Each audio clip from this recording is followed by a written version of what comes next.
Estoy con Estela Maris Maruso, que es tanatóloga, ya nos va a explicar de qué se trata, y que dirige la Fundación Salud.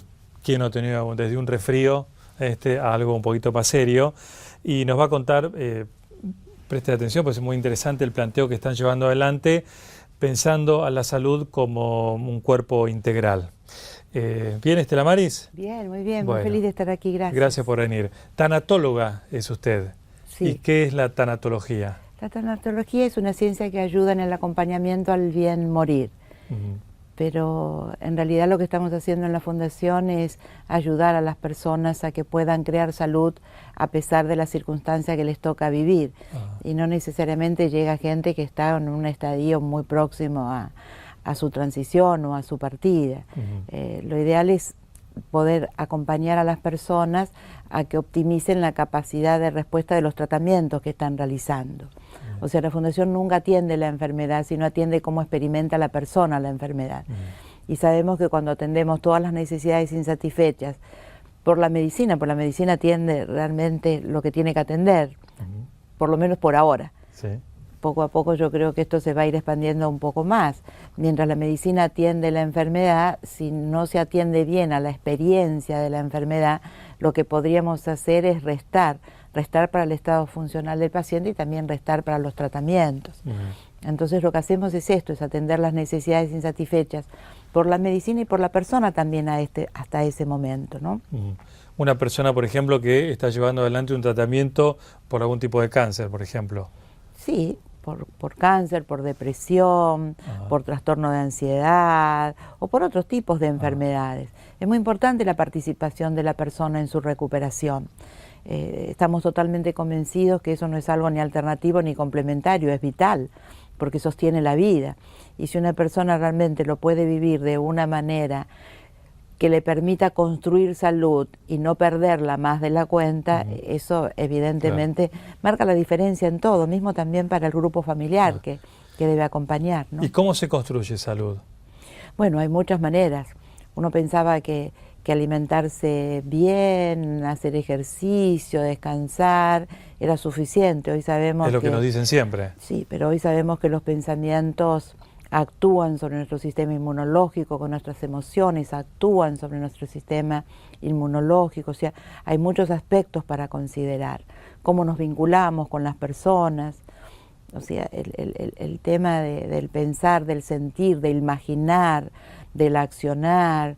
Nosotros podemos reaprender a funcionar de una manera realmente saludable, ¿no? O sea, que pensamientos negativos pueden generar una enfermedad. Yo no estoy tan convencida de que eso sea así, pero que coopera seguro.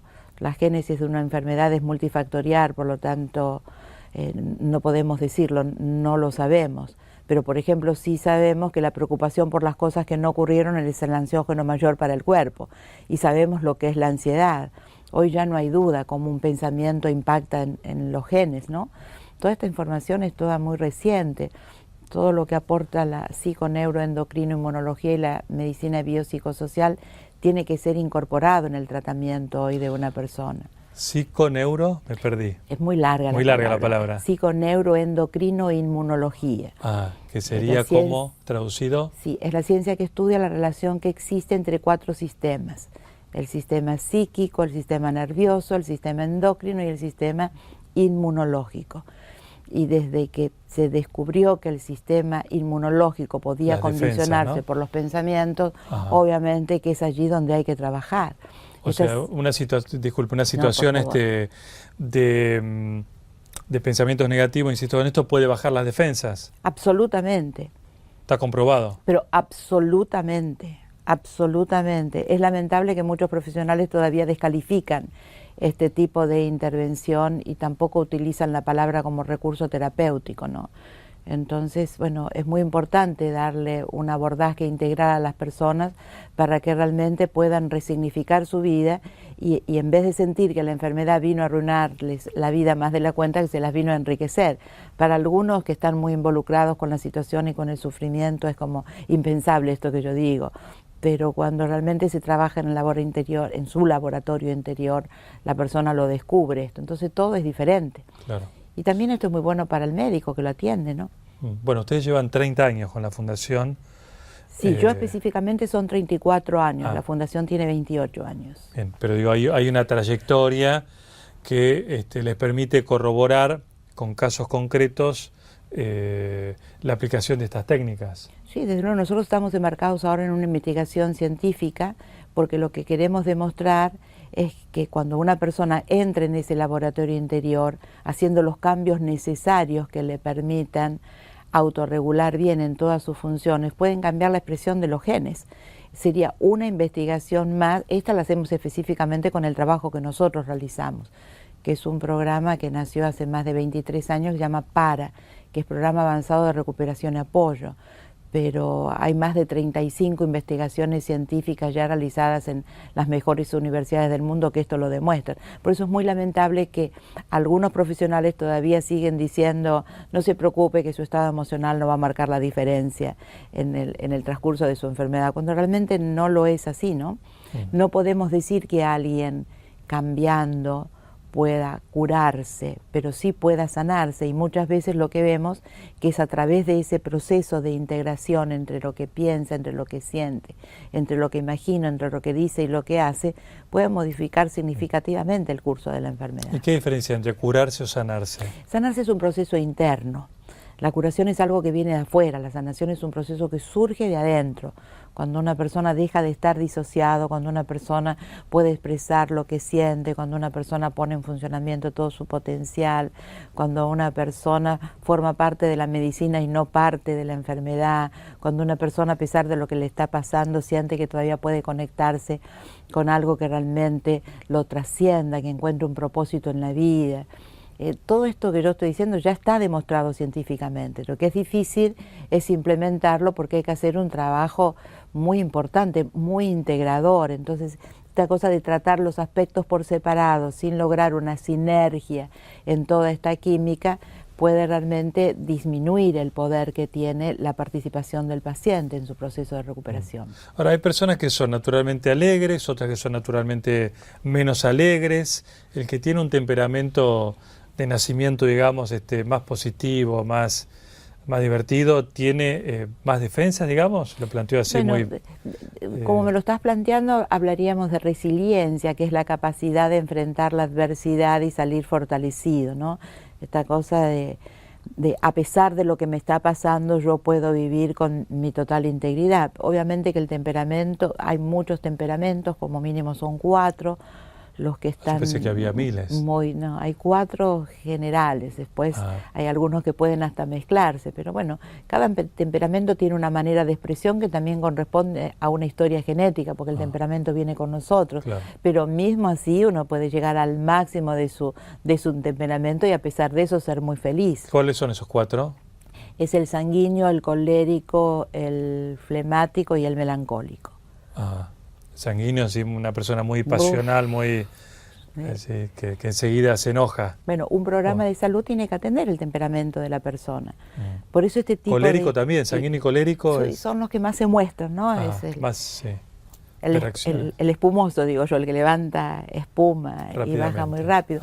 Pero es muy importante esto, saber que la persona puede hacer mucho más de lo que imagina. Puede crear salud, puede crear como un contraataque biológico que puede ponerse frente a la enfermedad. Siempre decimos, no hay que descalificar, la enfermedad tiene su peso, esto lo sabemos, pero marca la diferencia que la persona ponga su vida frente a la enfermedad y no solamente su deseo y sus ganas de curarse, ¿no? Es decir, hay que vivir de una manera saludable y las personas podemos reaprender, esto es muy importante. ¿Se puede cambiar el temperamento? No se cambia el temperamento, se puede cambiar la personalidad y se puede cambiar el carácter. No es necesario cambiar el temperamento. El temperamento viene con nosotros, sería violentar nuestra propia naturaleza. Pero sí podemos hacer cosas significativas. Los 4 temperamentos para mí son maravillosos y cada uno puede aportar mucho para enriquecer su vida.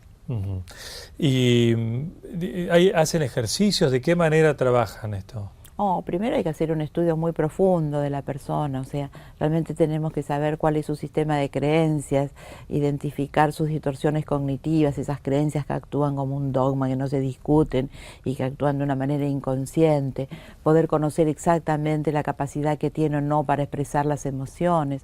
Poder expresar las emociones es muy saludable, reprimirlas es muy malo para nuestra salud integral. Entonces tenemos que identificar si no los puede expresar realmente, ¿por qué no lo puede expresar? Tenemos que conocerlo vincular, cómo se vincula con las personas.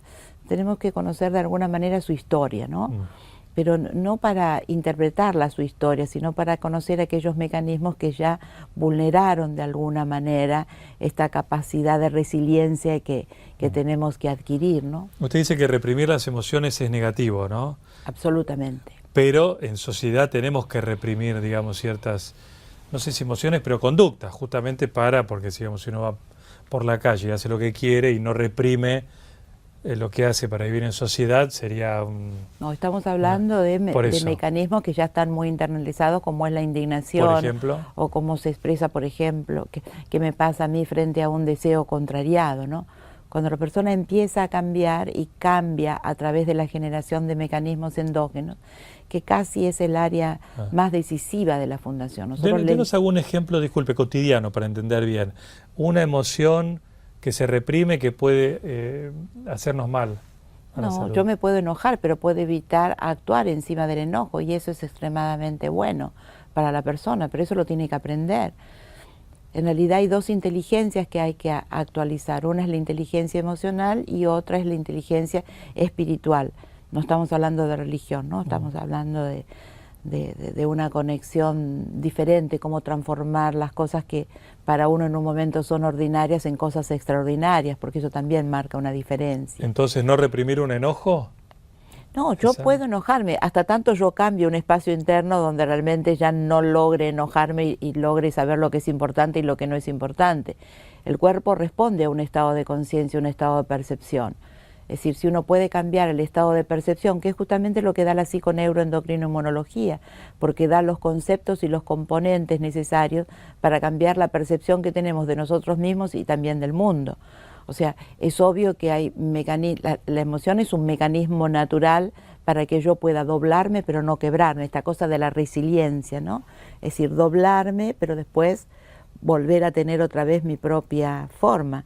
Cuando yo aprendo a tener bajo mi dominio mis estados emocionales, yo puedo ser muy asertiva, yo puedo aprender a discernir, a discriminar, que son las cosas que muchas veces no la logramos porque la química que me produce el enojo me secuestra emocionalmente. Entonces yo pierdo esta capacidad para poder elegir qué es lo mejor para mí, ¿no? Y generalmente estos estados son producto de ya mecanismos adictivos que se instalan, ¿no? Las personas prendemos el piloto automático y siempre vamos a actuar de la misma manera. En la medida que cambian estos mecanismos internos... Hábitos. Sí, pero para cambiar un hábito hay que cambiar los mecanismos endógenos, o sea, uno tiene que aprender a generar sus propios ansiolíticos, sus propios somníferos. Esto es altamente gratificante para una persona. ¿Y cómo se genera un propio ansiolítico? Bueno, hay que ver el estado de la persona. Ajá. Yo digo que nunca se responden preguntas, sino que se le responde a quien pregunta, ¿no?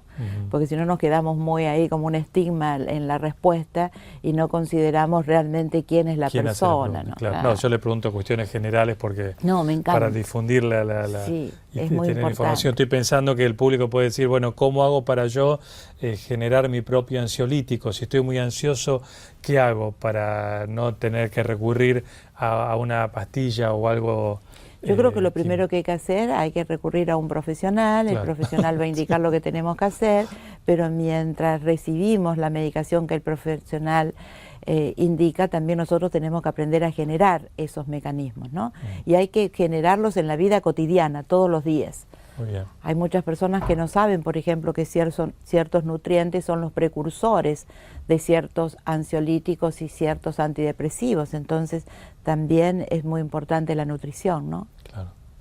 Bueno, y para más información se comunican con ustedes, a la Fundación Muchísimas Salud. gracias por esta oportunidad contrario. de difundir nuestra tarea. Muchas gracias. Una obligación. Gracias, Estela Maris.